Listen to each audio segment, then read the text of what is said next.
గ్రామాల్లో సర్పంచుల పదవీ కాలం ముగిసి సంవత్సరం పూర్తయింది.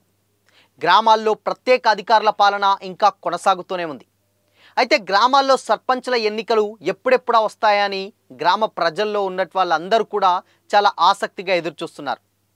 అయితే దాని మీద చాలామందికి కొన్ని డౌట్స్ అండ్ ఇంకోటి ఏంటంటే క్లియర్ కాని కొన్నిటువంటి సమస్యలు కూడా ఉన్నాయి. ఇవి ఎవరికి చెప్పుకోవాలి?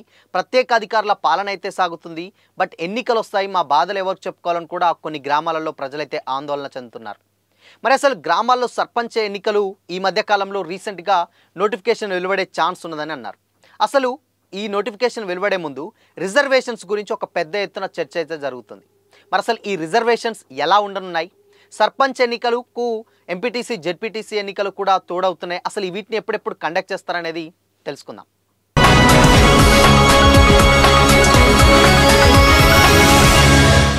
నమస్తే, వెల్కమ్ టు దిశా టీవీ. గ్రామాల్లో సర్పంచ్ల పదవీ కాలం ముగిసి దాదాపు సంవత్సరం అవుతుంది. సంవత్సరం నుంచి ఇప్పుడు అంటే ఎప్పుడైతే సంవత్సరం పూర్తయిందో అప్పటి నుంచి గ్రామాలలో ప్రత్యేక అధికారుల పాలన అయితే కొనసాగుతూ ఉంది. అయితే సంవత్సరం పూర్తవుతున్నా కానీ సర్పంచ్ ఎలక్షన్స్ ఎప్పుడెప్పుడు పెడతారని కూడా ప్రజలు పెద్ద ఎత్తున ఆందోళన అయితే చెందుతున్నారు. దీంట్లో భాగంగానే రీసెంట్గా బీసీ రిజర్వేషన్స్ ప్రక్రియ ఒకటి ఉండడం వల్ల ఇన్ని రోజులు దాన్ని పెండింగ్లో పెట్టామని కూడా రాష్ట్ర ప్రభుత్వం అయితే చెప్పుకొచ్చింది. అయితే రాష్ట్ర ప్రభుత్వం చెప్పిన తర్వాత ఈ రిజర్వేషన్స్ తర్వాత రీసెంట్గా స్థానిక సంస్థల ఎన్నికల్లో దాదాపు ఒక 42% రిజర్వేషన్స్ మేము ఇస్తాం పార్టీలకు అతీతంగా అని చెప్పేసి కూడా వాళ్ళు ఓపెన్గానే చెప్పడం జరిగింది. అయితే ఇక్కడ రిజర్వేషన్ 42% ఇస్తారు, బాగానే ఉంది. బట్ కాకపోతే పెద్ద ఎత్తున వచ్చేటువంటి చర్చ ఏంటంటే గత ప్రభుత్వంలో ఉన్నటువంటి బీఆర్ఎస్ ప్రభుత్వం ఏదైతుందో ఆ బీఆర్ఎస్ ప్రభుత్వంలో ఉన్నప్పుడు 2 టర్మ్లు ఒకే రిజర్వేషన్స్ ఉంటాయని కూడా చెప్పడం జరిగింది, అంటే ఫిక్స్ కూడా చేశారు. అయితే ఇప్పుడు దాని తర్వాత కాంగ్రెస్ ప్రభుత్వం వచ్చిన తర్వాత లేదు, ఈ రిజర్వేషన్స్ 2 దఫాలుగా లేదు, ఓన్లీ 1 టైమే, ప్రతి సంవత్సరం అంటే ఎవ్రీ 5 ఇయర్స్కి ఒకసారి చేంజ్ చేయాల్సిందే అని చెప్పేసి అది మార్చడం జరిగింది. అయితే మరి ఈ రిజర్వేషన్స్ ఎలా ఉంటాయి? ఇప్పుడు బీసీలకు 42% రిజర్వేషన్స్ ఇస్తామన్నారు, అటు ఒక పక్క ఎస్సీ వర్గీకరణ కూడా అయిపోయింది. మరి అసలు ఈసారి రిజర్వేషన్స్ ఎలా ఉంటాయి? గ్రామాలలో సర్పంచ్లకు కానీ అదేవిధంగా ఎంపీటీసీ జెడ్పీటీసీ అభ్యర్థులకు సంబంధించిన రిజర్వేషన్స్ ఏ విధంగా ఉంటాయని కూడా పెద్ద ఎత్తున చర్చ జరుగుతుంది. అయితే ఇక్కడ మ్యాటర్ ఏంటంటే ఏ గ్రామంలో అయినా కానీ ఇప్పుడు వీళ్ళు డిసైడ్ చేసినటువంటి బీసీ రిజర్వేషన్స్ కంప్లీట్ 42% ఇస్తా అన్నారు కాబట్టి ఒకవేళ అంటే ఇప్పుడు ఒక గ్రామంలో గత సంవత్సరం ఒక రిజర్వేషన్ ఉంది, ఫర్ ఎగ్జాంపుల్ ఒక బీసీ రిజర్వేషన్ ఉంది. సరే, ఈసారికి వచ్చేసరికి అదే బీసీ ఉంటుందని లేదు. డెఫినెట్గా ఆ బీసీ అనేది మారి జనరలా, ఎస్సీయా, లేకపోతే జనరల్ మహిళనా, ఇలాంటి కేటగిరీస్ చేంజ్ అవుతూ ఉంటాయి. లేదంటే ఇంకో గ్రామంలో జనరల్ రావడం జరిగింది. అయితే ఈ సంవత్సరం కూడా మళ్ళీ అదే జనరల్ కూడా వచ్చే ఛాన్స్ అయితే కనిపిస్తూ ఉంది. మొత్తంగా ఏంటంటే గత సంవత్సరం అంటే బీఆర్ఎస్ ప్రభుత్వంలో ఉన్నటువంటి రిజర్వేషన్స్ ఏవైతున్నాయో అవి కంప్లీట్గా అవే ఉంటాయని లేదు, లేదంటే కంప్లీట్గా మారతాయని లేదు. గత సంవత్సరం జనరల్ వచ్చింది ఒక గ్రామంలో రిజర్వేషన్, ఈ సంవత్సరం కూడా అదే జనరల్ వచ్చే ఛాన్సెస్ కూడా డెఫినెట్గా ఉన్నాయి. ఇదంతా పెద్ద ఎత్తున చర్చ అయితే జరుగుతుందన్నమాట. దీని మీద అధికారులు కూడా చాలా క్షుణ్ణంగా ఎలాంటి లోటుపాట్లకు పైరవీలకు తావు లేకుండా ఏ జెన్యూన్గా అంటే ఏ గ్రామానికి ఏ రిజర్వేషన్స్ రావాలి అనేది కూడా వాళ్ళు స్టడీ అయితే చేయడం జరుగుతుందన్నమాట. అందుకని ఇంకోటి ఏంటంటే చాలామందికి సర్పంచ్ ఎన్నికల ముందా లేదంటే ఎంపీటీసీ ఎన్నికల ముందా అని కూడా, ఎంపీటీసీ జెడ్పీటీసీ ఎన్నికల ముందా అని కూడా చర్చ జరుగుతుంది. అయితే దీంట్లో ముందుగానే ఎవరైతే ఉన్నటువంటి ప్రభుత్వ అధికారులు ఎవరైతే ఉన్నారో వాళ్ళకి సంబంధించినటువంటి శిక్షణలు కూడా ఎలక్షన్ సంబంధించి కూడా కొన్ని పూర్తయిన సందర్భాలు కూడా మనం ఇప్పుడు జరుగుతున్నాయి. అయితే ముందుగా ఎంపీటీసీ జెడ్పీటీసీ ఎన్నికలు నిర్వహించి ఆ తర్వాత సర్పంచ్కు ఎన్నికలకు వెళ్దామని కూడా ప్రభుత్వం ఆలోచించినట్లయితే తెలుస్తూ ఉందన్నమాట. అంటే ఇది కన్ఫామ్ అని తెలీదు, బట్ ఒకవేళ అలా గనక జరిగితే ఫస్ట్ ఎంపీటీసీ జెడ్పీటీసీ ఎన్నికలు జరిపించి ఎలాగూ ఎంపీటీసీ ఎలక్షన్స్కి రిజల్ట్ రావాలంటే దాదాపు ఒక 1 మంత్ టైం పడుతుంది. అంటే రిజల్ట్ రోజే, ఎలక్షన్ రోజే రిజల్ట్ అయితే రాదు.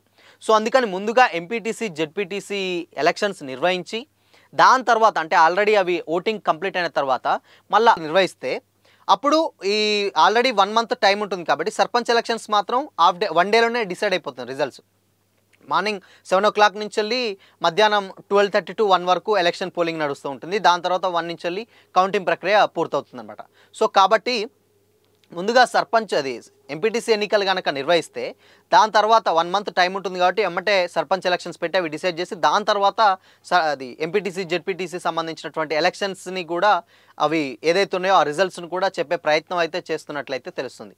సో ఇంకోటి ఏంటంటే ఎప్పుడైనా కానీ ఇప్పుడు దాదాపు ప్రభుత్వం ఉన్నటువంటి ఏదైతే కాంగ్రెస్ ప్రభుత్వం ఉందో కాంగ్రెస్ ప్రభుత్వం గ్రీన్ సిగ్నల్ ఇస్తే ఎన్నికల సంఘం ఎన్నికలు నిర్వహించడానికి విత్ ఇన్ ఫ్రాక్షన్ ఆఫ్ సెకండ్లో ఒక 1 వీక్ టైం ఇచ్చినా వాళ్ళకి పెట్టడానికి రెడీగా ఉంది. ఎందుకు అనంటే అక్కడ సర్పంచ్ అభ్యర్థులకు సంబంధించినటువంటి బ్యాలెట్ పేపర్లు కానీ గుర్తులు కానీ కంప్లీట్గా అన్నీ రెడీ అయిపోయినాయి. అటు వార్డు మెంబర్లవి కూడా దాదాపు ఒక 40 నుంచి 44 మధ్య గుర్తులు అటు వార్డు మెంబర్లకు ఇటు సర్పంచ్లకు కూడా ఆల్రెడీ డిసైడ్ చేసి పెట్టడం జరిగిందనమాట.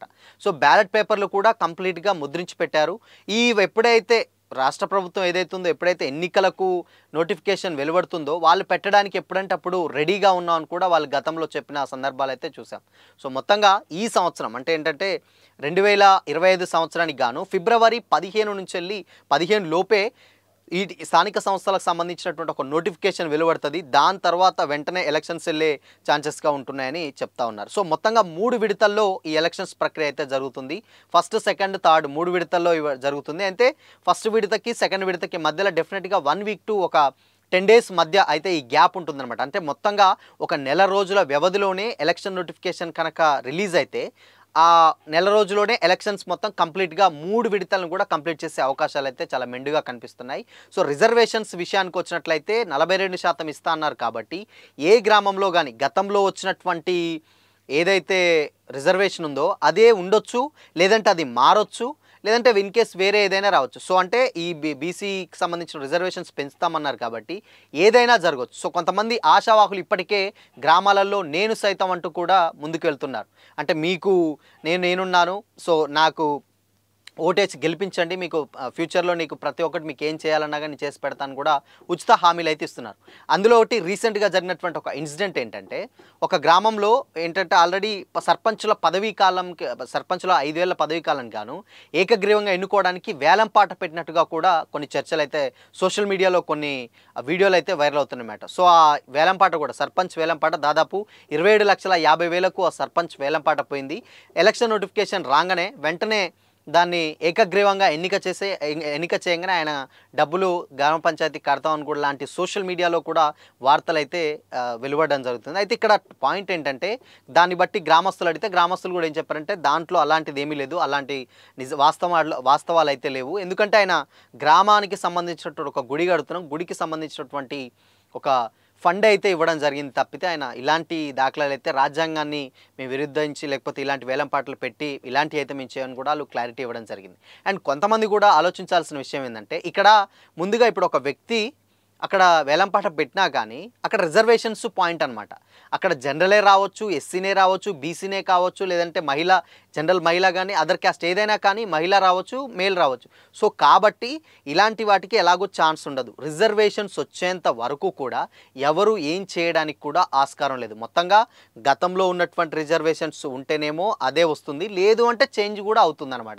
సో అందుకే జిగ్జాగ్ ఉంటుంది. దానికి బీఆర్ఎస్ ప్రభుత్వం 2 దఫాలుగా ఒకే రిజర్వేషన్ ఉండదని వాళ్ళు ఉంటుందని చెప్పారు. బట్ కాంగ్రెస్ ప్రభుత్వం దాన్ని తిరస్కరించి లేదు డెఫినెట్గా మారుస్తామని కూడా చెప్పారు. సో మొత్తంగా ఎలక్షన్స్ అంటే సర్పంచ్ ఎలక్షన్స్ మార్చ్ ఒకళ్ళ పెడితే కనుక మార్చ్ ఫస్ట్ వీక్లోనే కంప్లీట్ చేసే అవకాశాలు అయితే స్టార్ట్ చేసేది మెండుగా కనిపిస్తున్నాయి. ఎందుకంటే మార్చ్ ఎండింగ్కి వెళ్తే కనుక అటు 10th క్లాస్ ఎగ్జామ్స్ ఉంటాయి, ఇంటర్మీడియట్ ఎగ్జామ్స్ ఉంటాయి, అదేవిధంగా ఎంట్రన్స్ ఎగ్జామ్ టెస్ట్లు అంటే ఇప్పుడు విద్యార్థులకు ఎవరైతే ఉన్నారో వాళ్ళకు పోటీ పరీక్షలకు సంబంధించినటువంటి జేఈఈ మెయిన్స్ ఇలాంటి ఎంసెట్ ఎగ్జామ్స్ లాంటి ఏదైతే ఉన్నాయో ఇవన్నీ కూడా ఇయర్ ఎండింగ్కి వచ్చేసరికి ఉంటుంది కాబట్టి సో పోలీస్ బందోబస్తు కూడా చాలా ఇబ్బంది అవుతుంది కాబట్టి మార్చ్ ఫస్ట్ వీక్లోనే ఎలక్షన్స్కి వెళ్ళే అవకాశాలు ఉన్నాయి. బట్ రిజర్వేషన్స్ మాత్రం ఎలా అయినా ఉండొచ్చు, అవే ఉండొచ్చు, లేదంటే మారొచ్చు, జిగ్జాగ్ కూడా ఉండొచ్చు అని కూడా కొంతమంది రాజకీయ విశ్లేషకులు అయితే చెప్తా ఉన్నారు.